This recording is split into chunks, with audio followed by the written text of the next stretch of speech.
શ્રી ગણેશાય નમઃ. જય શ્રી કૃષ્ણ મિત્રો, તમે જોઈ રહ્યા છો યુટ્યુબ, જેમાં આપણી ચેનલ શિવશક્તિ ગોવિંદમાં આપનું સ્વાગત છે. આજે આપણે આ વિડીયોમાં વૈશાખ મહિનાના નવમી તિથિ વિશે જાણીશું.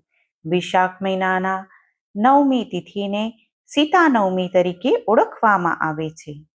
આ દિવસે માતા સીતાના જન્મદિવસ તરીકે પણ ઉજવવામાં આવે છે અને જાનકી નવમી તરીકે પણ ઓળખાય છે. વાલ્મીકી રામાયણ અનુસાર મિથિલાના રાજા જનક એક વખત યજ્ઞ માટે જમીન ખેડી રહ્યા હતા, ત્યારે તેમના હળના ફાળે જમીનમાં ફસાયેલું એક કુંડ મળ્યું. તેમાંથી એક સુંદર બાળકી પ્રગટ થઈ, જેને રાજા જનકે પોતાની પુત્રી તરીકે સ્વીકારી અને સીતા નામ આપ્યું. આ ઘટના વૈશાખ શુક્લ નવમીના દિવસે બની હતી. તેથી આ દિવસને સીતા નવમી તરીકે ઉજવવામાં આવે છે. માતા સીતાને લક્ષ્મીજીનો અવતાર માનવામાં આવે છે.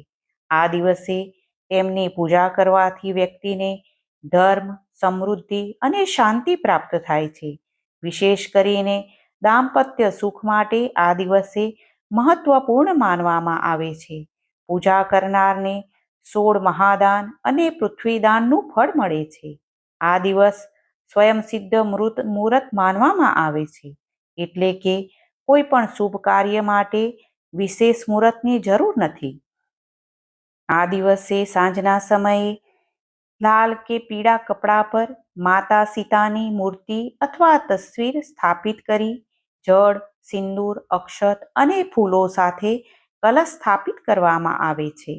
માતા સીતાને સિંદૂર, અક્ષત, ફૂલ, માળા અને વસ્ત્ર અર્પણ કરી શ્રી સીતાય નમઃ અને શ્રી રામાય નમઃ મંત્રનો જાપ કરવામાં આવે છે. માતા સીતાને ચોખા અને મખાણાની ખીર અર્પણ કરી અને પછી તે પ્રસાદ તરીકે વહેંચવામાં આવે છે. પરિણીત મહિલાઓ પોતાના પતિના લાંબા આયુષ્ય અને સુખી દાંપત્ય જીવન માટે આ વ્રત રાખે છે. આ દિવસે સીતાજીની પૂજા કરવાથી ભક્તોના પાપ નષ્ટ થાય છે અને તેમને મોક્ષ મળે છે.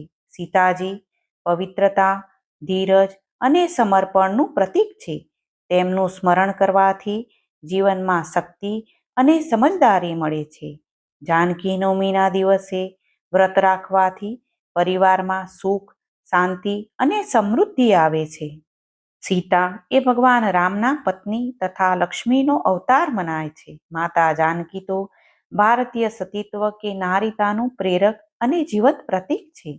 સીતા તો જાતે સંતાપ સહન કરીને, અનેક કષ્ટ સહન કરીને, વિશેષ તેજ પ્રગટાવીને જાણે ભગવાન રામથી પણ આગળ નીકળી જાય છે.